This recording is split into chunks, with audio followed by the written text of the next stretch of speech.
बाबा नीम करौली एक चमत्कारिक बाबा थे। उनके भक्त उन्हें हनुमान जी का अवतार मानते हैं। वे एक सीधे साधे सरल व्यक्ति थे। उनके संबंध में कई तरह के चमत्कारिक किस्से बताए जाते हैं। आओ जानते हैं बाबा नीम करौली जी के संबंध में 10 रोचक बातें। नीम करौली बाबा का वास्तविक नाम लक्ष्मी नारायण शर्मा था। उत्तर प्रदेश के अकबरपुर गांव में उनका जन्म 1900 के आसपास हुआ था। 17 वर्ष की उम्र में ही उन्हें ज्ञान की प्राप्ति हो गई थी। उनके पिता का नाम दुर्गा प्रसाद शर्मा था। 11 वर्ष की उम्र में ही बाबा का विवाह हो गया था। नंबर 2, 1958 में बाबा ने अपने घर को त्याग दिया और पूरे उत्तर भारत में साधुओं की भांति विचरण करने लगे। उस दौरान लक्ष्मण दास, हांडी वाले बाबा और तिकोनिया वाले बाबा सहित वे कई नामों से जाने जाते थे। गुजरात के भवानिया मोरबी में तपस्या की तो वहां उन्हें तलैया बाबा के नाम से पुकारने लगे थे।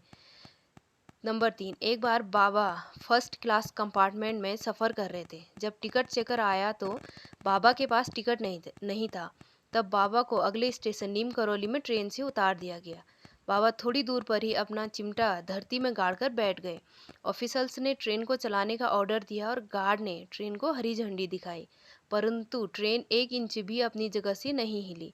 बहुत प्रयास करने के बाद भी जब ट्रेन नहीं चली तो लोकल मजिस्ट्रेट, जो बाबा को जानता था, उसने ऑफिसर्स को बाबा से माफ़ी मांगने और उन्हें सम्मानपूर्वक अंदर लाने को कहा। ट्रेन में सवार अन्य लोगों ने भी मजिस्ट्रेट का समर्थन किया। ऑफिसर्स ने बाबा से माफ़ी मांगी और उन्हें ससम्मान ट्रेन में बैठाया। बाबा के ट्रेन में बैठते ही ट्रेन चल पड़ी। तभी से बाबा का नाम नीम करौली पड़ गया। नीम करौली वाले बाबा के सैकड़ों चमत्कार के किस्से हैं। उत्तराखंड के नैनीताल के पास कैंची धाम में बाबा नीम करौली 1961 में पहली बार यहाँ आए और उन्होंने अपने पुराने मित्र पूर्णानंद जी के साथ मिलकर यहाँ आश्रम बनाने का विचार किया था। बाबा नीम करौली ने इस आश्रम की स्थापना 1964 में की थी। नंबर 5, नीम करौली बाबा का समाधि स्थल नैनीताल के पास पंतनगर में है। यह एक ऐसी जगह है जहाँ कोई भी मुराद लेकर जाए तो वह खाली हाथ नहीं लौटता। यहाँ बाबा का समाधि स्थल भी है। यहाँ बाबा नीम करौली की भी एक भव्य मूर्ति स्थापित की गई है। यहाँ हनुमान जी की भी मूर्ति है। नंबर 6, नीम करौली बाबा के भक्तों में एप्पल के मालिक स्टीव जॉब्स, फेसबुक के मालिक मार्क जुकरबर्ग और हॉलीवुड एक्ट्रेस जूलिया रॉबर्ट्स का नाम लिया जाता है।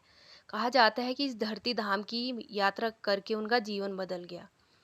नंबर 7, 15 जून को देवभूमि कैंची धाम में मेले का आयोजन होता है और यहाँ पर देश विदेश से बाबा नीम करौली के भक्त आते हैं। इस धाम में बाबा नीम करौली को भगवान हनुमान का अवतार माना जाता है। देश विदेश से हजारों भक्त यहाँ हनुमान जी का आशीर्वाद लेने आते हैं। बाबा के भक्तों ने इस स्थान पर हनुमान का भव्य मंदिर बनवाया। यहाँ 5 देवी देवताओं के मंदिर हैं। इनमें हनुमान जी का भी एक मंदिर है। बाबा नीम करौली हनुमान जी के परम भक्त थे और उन्होंने देश भर में हनुमान जी के कई मंदिर बनवाए थे। नंबर 8, रिचर्ड एल्पर्ट रामदास ने नीम करौली बाबा के चमत्कारों पर मिरेकल ऑफ लव नामक एक किताब लिखी। इसी में बुलेट प्रूफ कंबल नाम से एक घटना का जिक्र है। बाबा हमेशा कंबल ही ओढ़ा करते थे। आज भी लोग जब उनके मंदिर जाते हैं तो उन्हें कंबल भेंट करते हैं। नंबर 9, बाबा नीम करौली महाराज के 2 पुत्र और एक पुत्री हैं। ज्येष्ठ पुत्र अनेक सिंह अपने परिवार के साथ भोपाल में रहते हैं, जबकि कनिष्ठ पुत्र धर्म नारायण शर्मा वन विभाग में रेंजर के पद पर थे। हाल ही में उनका निधन हो गया है। नंबर 10, उन्होंने अपने शरीर का त्याग 11 सितंबर 1973 को वृंदावन में किया था। बताया जाता है कि बाबा के आश्रम में सबसे ज़्यादा अमेरिकी ही आते हैं। आश्रम पहाड़ी इलाके में देवदार के पेड़ों के बीच स्थित है।